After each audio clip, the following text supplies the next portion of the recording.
एक छोटे से गांव में हामिद नाम का एक गरीब लेकिन नेकदिल लड़का रहता था। उसके पिता का इंतकाल बचपन में ही हो गया था और उसकी माँ बीमार रहती थी। घर की जिम्मेदारी हामिद के नाजुक कंधों पर थी। वह रोज सुबह नमाज पढ़कर अल्लाह से दुआ करता और फिर पास के बाजार में एक दुकानदार की मदद करने चला जाता। हामिद बहुत ईमानदार था। दुकानदार उसे थोड़ा सा मेहनताना देता, लेकिन हामिद कभी शिकायत नहीं करता था। वह जानता था कि अल्लाह सब्र करने वालों को पसंद करता है। उसकी माँ हमेशा उसे समझाती थी, बेटा, हलाल की कमाई में ही बरकत होती है। अगर भूखे भी रहो, लेकिन कभी झूठ और बेईमानी का सहारा मत लेना। एक दिन बाजार में बहुत भीड़ थी।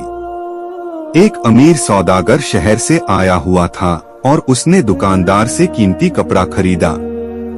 पैसे देते समय उसकी एक थैली वहीं गिर गई, जिसमें सोने के सिक्के थे।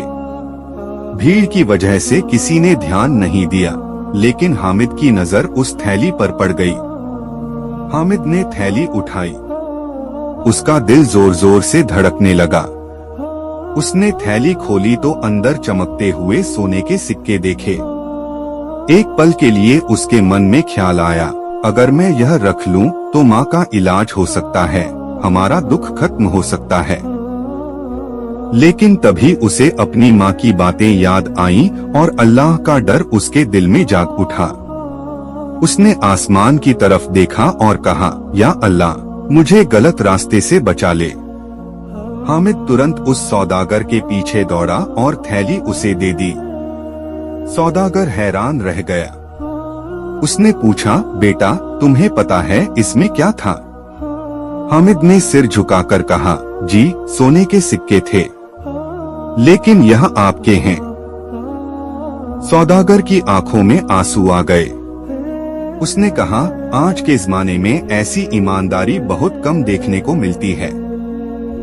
उसने हामिद को इनाम देना चाहा, लेकिन हामिद ने कहा, मैंने यह अल्लाह के लिए किया है, किसी इनाम के लिए नहीं। सौदागर ने जोर देकर उसे कुछ पैसे दिए और उसका नाम पता पूछ लिया। कुछ दिन बाद हामिद की माँ की तबीयत बहुत बिगड़ गई। दवाइयों के पैसे नहीं थे। हामिद ने पूरी रात रो रो कर दुआ की, या अल्लाह, तू ही मेरा सहारा है। अगली सुबह उसी सौदागर का आदमी उनके घर आया। वह सौदागर हामिद की ईमानदारी से इतना प्रभावित हुआ था कि उसने हामिद की माँ के इलाज का पूरा इंतजाम कर दिया और हामिद को अपने कारोबार में काम भी दे दिया। कुछ महीनों में हामिद की हालत बदल गई। उसकी माँ ठीक हो गई और हामिद अब इज्जत की जिंदगी जीने लगा। लेकिन उसने कभी घमंड नहीं किया। वह पहले से ज्यादा नम्र और शुक्रगुजार हो गया। एक दिन गांव के बच्चों ने उससे पूछा, हामिद भाई, आपको यह सब कैसे मिला? हामिद मुस्कुराया और बोला, यह सब सब्र, ईमानदारी और अल्लाह पर भरोसे की वजह से मिला है। जो अल्लाह पर यकीन रखता है, अल्लाह उसके लिए रास्ते खोल देता है।